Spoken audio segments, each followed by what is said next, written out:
अरे नाचू दे ना, आपला भाई बॉस झाला.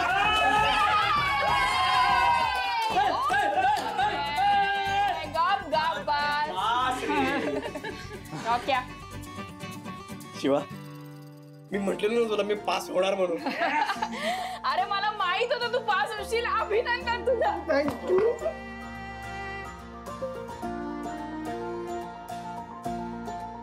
अरे अभिनंदन. थँक्यू. अरे यशवंत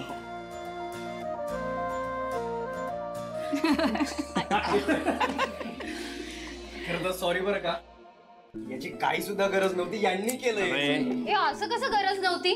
केवढी मोठी गोष्ट झाली आहे. मी तर खूप खुश आहे. नाहीतर काय भाई, ट्रक भरून नाही आम्ही इथे डीजे लावणार होतो. अरे काय डीजे, अजून इंटरव्ह्यू बाकी आहे माझा. तरी पण अरे रॉकी तू पास झालास हे काय छोटी गोष्ट आहे का? तेच तर. बघ. अरे आम्हाला खात्री आहे तू इंटरव्ह्यू क्रॅक करशील. आणि तो जर केला ना की याच्यापेक्षा मोठी पार्टी झाला की भाई पार्टी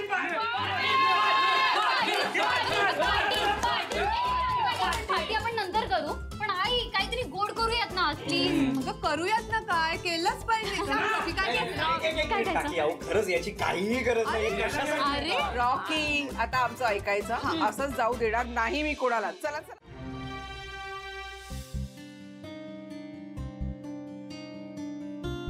काय ग शिवा, काय झालं एवढं? भाऊ मला तुम्हा दोघांशी जरा आमच्या शाळेतल्या सरांबद्दल बोलायचं आहे. ए काय झालं? सगळं ठीक आहे ना? म्हणजे तुला काही अडचण वगैरे नाहीये ना?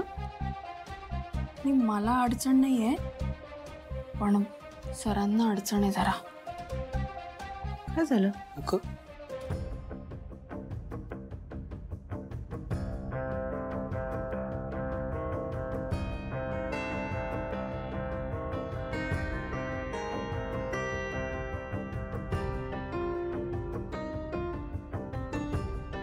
रे हा प्रॉब्लेम तर सगळीकडेच आहे. सगळ्यांनाच या प्रॉब्लेमचा त्रास होतोय, पण यावर कुणी काही करतच नाही. मात्र नाही पण मला करायचंय ना भाऊ, मला त्यांना मदत करायची आहे. नाही अशा लोकांना धडा शिकवला नाही ना तर ते दुसऱ्या कोणाबरोबर तरी असं करतील. नाही शिवा, अगदी बरोबर आहे तुझं. आणि अशा लोकांमुळे शाळा बदनाम होतात. बरं ते सगळं जाऊ दे, तुझ्या डोक्यात काय मला सांग. हा भाऊ मी काय अजून ठरवलं नाहीये. मी आधी म्हटलं की तुम्हा दोघांशी बोलूया. तुम्ही दोघं जे म्हणाल ना ते मी करेन. शिवा, हा काय प्रश्न आहे? हो ना. अगं तू ही अशी मदत सगळ्यांना नेहमीच करत आली आहेस, आणि त्या गोष्टीचं तर कौतुक आहे आम्हाला तुझं. हे बघ, तुला काय वाटते ते कर, तू आम्ही आहोत. पण हे सगळं करताना स्वतःची काळजी घ्यायची. सुपरवुमन नाही आहेस तू. हो ते मी घेईन, पण तेच अजून काही माझ्या डोक्यात येत नाही त्यांना कसं काय मदत करू किंवा काय करू. पण हे तर ठरवलंय मी त्यांची मदत करणार म्हणून. हे बघ, तू विचार कर आणि तुला जे योग्य वाटतंय ना ते कर. काही लागलं तर आम्ही आहोतच तुझ्या मागे. आम्ही आहोत तुझ्यासोबत. ठीक आहे, मी करते. मग ही कविता तुम्ही काय अफलातून म्हणून दाखवा, मला विश्वास. कारण ना तो अनुभव घेतल्याशिवाय त्याची डेप्थ कळत नाही, त्याची खोली कळत नाही. कारण हो सर. चला डोळे मिटा, एक छान दीर्घ श्वास घ्या आणि तुमच्या त्या भूतकाळामध्ये जा. आयुष्याच्या त्या क्षणापर्यंत सगळं आठवा.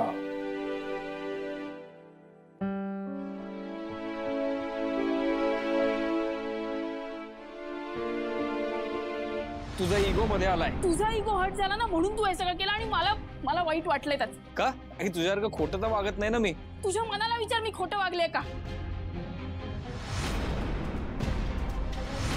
काय केलं तुम्ही? आमचा सगळा संसार रस्त्यावर आणला. अगं पण आता हे आबाळच तुझं चप्पल, हा रस्ताच तुझं घर. तू आता रस्त्यावरच राहायचं.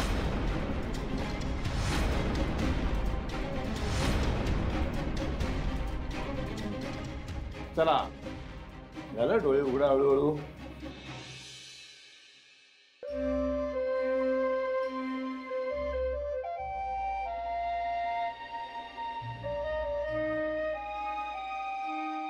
आता ती कविता म्हणा. ओळखलत का सर? पावसात आलं कोणी, कपडे होते करदमलेले, केसावरती पाणी. म्हण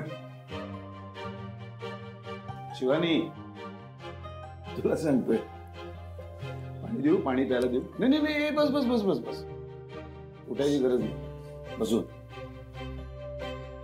ओळखलत का सर मला? पावसात आलं कोणी, कपडे होते करदमलेले, केसांवरती पाणी. क्षणभर हसला, नंतर बसला, बोलला वरती पाहून. गंगा माई पाहुणी आली, गेली घरट्यात राहून. माहेर वाशिन पोरीसारखी 4 भिंतीत नाचली. माहेर वाशिण पोरीसारखी 4 भिंतीत नाचली. मोकळ्या हाती जाईल कशी, बायको मात्र वाचली. भिंत खचली, चूल विजली. होते होते नव्हते गेले. प्रसाद म्हणून पापण्यांवरती पाणी थोडे ठेव. कारभारणीला घेऊन संगे सर आता लढतो आहे. चिखल गाळ काढतो आहे. पडकी भिंत बांधतो आहे. खिशाकडे हात जाताच हसत हसत उठला. खिशाकडे हात जाताच हसत हसत उठला आणि पैसे नकोच सर,